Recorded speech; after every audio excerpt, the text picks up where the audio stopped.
supported by the Ministry of Defense and the Ministry of Internal Affairs of Ukraine. And today we are to start our press briefing with an extremely important one. We have Pavlo Kyrylenko with us, head of Donetsk Oblast Military and Civil Administration. And of course, the first question we have for you, Pavlo, is this. We all saw that about 10:30 a.m. the Russian military hit Kramatorsk, its railway station. Could you please tell us what's happening there? What is the situation? What about the victims? You're welcome, Pavlo.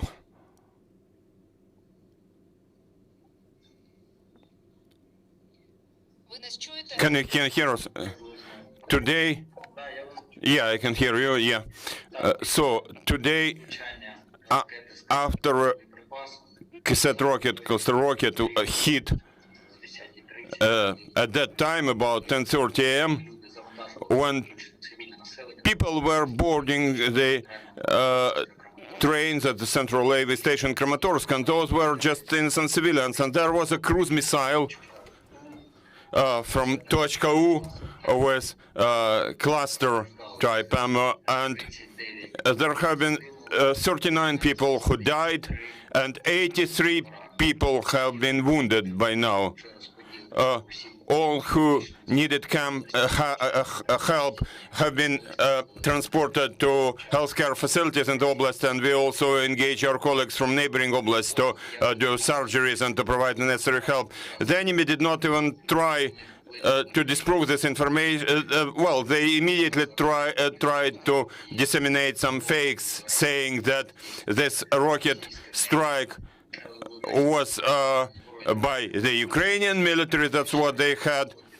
But again, this is yet another evidence of an extreme cynicism on their side. They're very cynical. At the same time, I would say that all the evidence will be provided.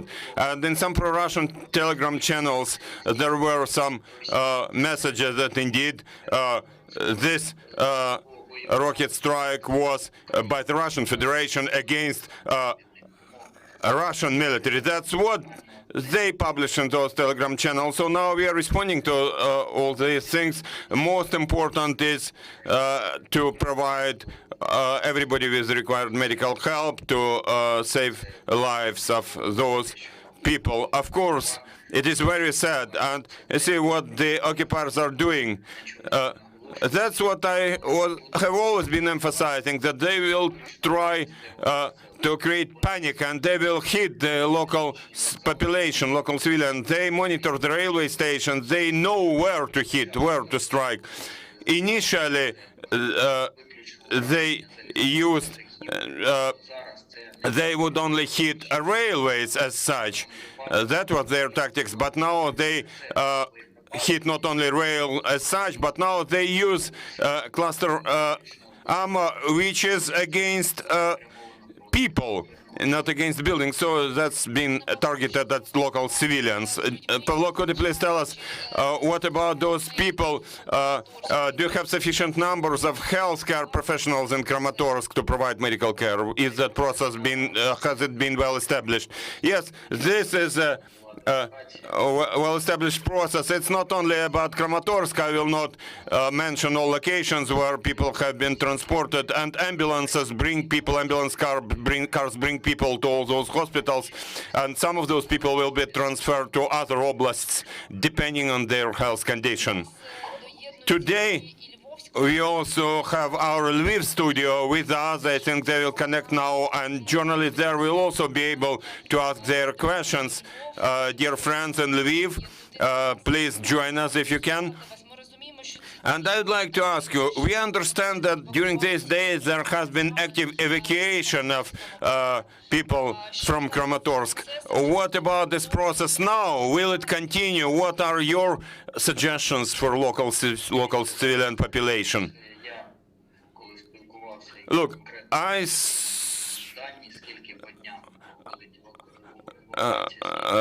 got data about numbers of people evacuated every day.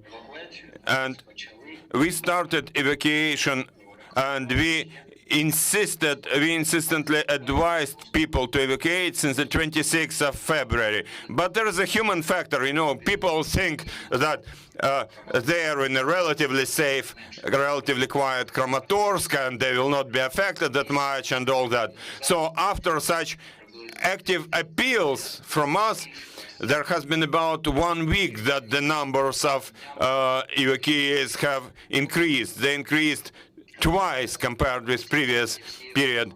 But, with all due respect for media, for mass media, now we will be acting in a coordinated way.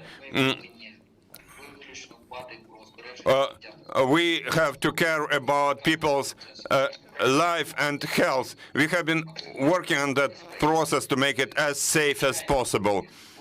Of course, the enemy has their surveillance tools, monitoring tools. They clearly understood that this is a railway station, that this is a city, that there is a lot of people concentrated there. And they only do it to prevent people from leaving our oblast. That's what I kept emphasizing. So, implementation of all those measures will change, and what will be the new format? We will inform local administrations properly. Mr. Kyrylenko, I cannot but ask you about other locations in Donetsk Oblast. We have seen, you see, today also Avdiivka was shelled, as well as other towns and villages. What's happening there? What's the situation there at the moment?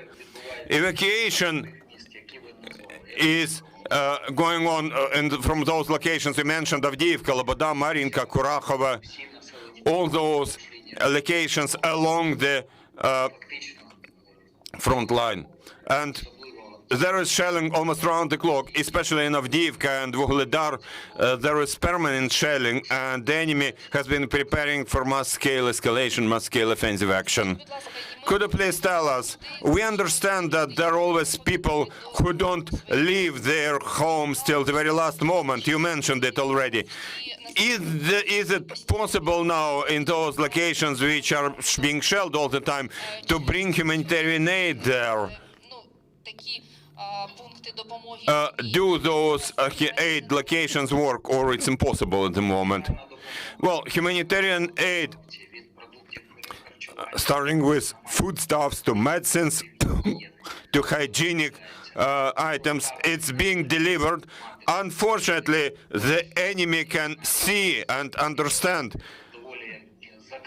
even without any confidential information that I provide. The enemy can understand where it happens. For example, 2 days ago in Vuhledar, there was humanitarian aid being distributed, food was being distributed to local innocent civilians. And there, too, there was a mortar shelling. So, to answer your question, yes, all that humanitarian aid is being distributed, is being delivered, but I will say it in very strict words. It would be better for us in this case to have that humanitarian aid, but we would have fewer people here. We would prefer to see people in relatively safe regions of Ukraine, not here, before the situation stabilizes. Pavlo, yesterday your colleague from Luhansk Military and Civil Administration said that in Luhansk Oblast at the moment there has been no one hospital anymore which would not have been hit by now, which would not have been shelled. As far as I understand, now there is this continuation. In Kramatorsk they hit railway station. They target purposely such infrastructural objects like schools and hospitals. The same happens in your oblast. Do you understand it correct? Well, there is a systemic they shell on everything, all civilian infrastructure, all critical infrastructure, critical medical infrastructure. During this wartime. And, again, I would repeat, whatever you may think about my appeals, my calls to leave, the enemy will not stop with anything. They have failed to immediately take those cities, so the enemy will be just they understand that they will be destroyed by Ukrainian armed forces, so they switch to cruise missiles, aviation, and they use those tools against local innocent civilians. What's the situation with water supply, electricity supply in your oblast? Situation is under control. We see that, of course, there are some interruptions with water supply and electricity supply, especially along the front line, but we work as fast as possible. Local military civilian administration, the repair teams, utilities, make every effort to restore them as soon as possible. I manage all these things in online mode. I have my deputies on site. We work and we allocate our efforts to control every part of our oblast, every location. I can't but ask about Mariupol. What's going on there in Mariupol at the moment? Whether at least some humanitarian corridors started operating there, and whether there is any, whether it's at all possible to bring any humanitarian items there. There is no way to bring. Even after all those coordination efforts, nothing has been implemented.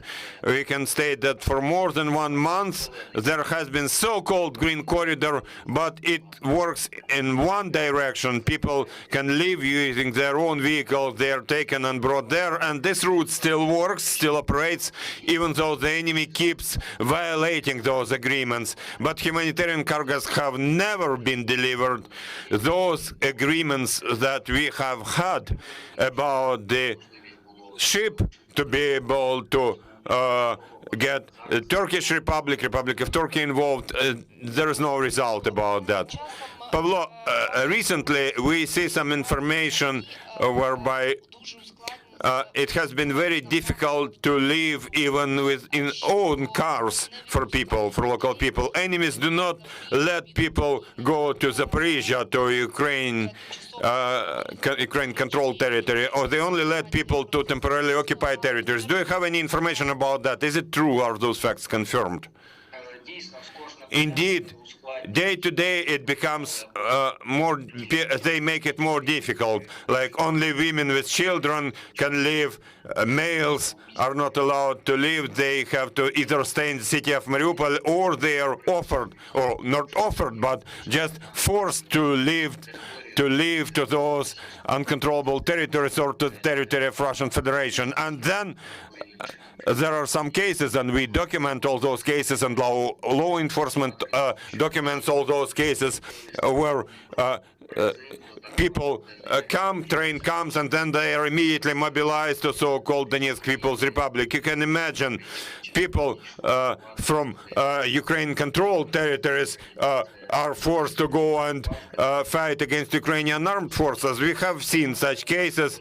So people are deported, and then it's very difficult to track those people. Why are they doing it? Because the invaders, the occupiers, have run into a problem, namely they see a significant difference between what happened in 2014 and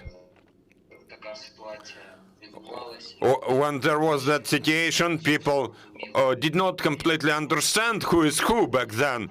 What is that Donetsk, so-called Donetsk People's Republic about? Now people just don't want to move to that Donetsk, so-called Donetsk People's Republic. They are irritated, and they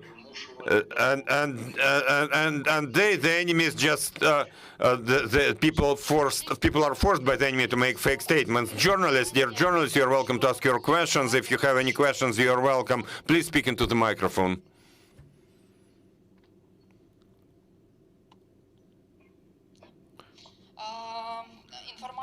Well, maybe you have provided a really complete information, so I don't see any questions there. If you have anything to add, if you want to say something for those people who remain in Kramatorsk, in Slaviansk, in other locations, maybe you may want to tell them something. What should they better do? What should be the algorithm of their conduct? Well, the enemy monitors all our channels, all our publications, and I would like to tell you that I continue working and handling the situation because we have a lot of work now about wounded people and about continuing taking all those necessary actions so that those who already suffered should receive all the assistance that they require. And those who have been have to be evacuated, we continue that work, but we take all security precautions. Believe me, we take all those precautions. The enemy is very cynical. The enemy sees local civilians and hits it, and it's very difficult to overcome that cynicism. But we do everything possible to bring people into safe places as soon as possible. Glory to Ukraine, glory to heroes. Thank you, Mr. Kyrylenko, for finding time to join us. Thank you very much, and thank you for your work. Dear friends, we are to stay here. You're welcome to monitor our broadcast. I'd like to remind you that at 3 p.m. we'll have Yuri Halushkin with us, commander of the Territorial Defense Forces in the Armed Forces of Ukraine. He'll be here in our studio. We'll be able to ask him any questions. And at 3:30 we'll have Alexander Motuzyanek, spokesman of the Ministry of Defense of Ukraine, who will tell us about the current operational situation on the front line. So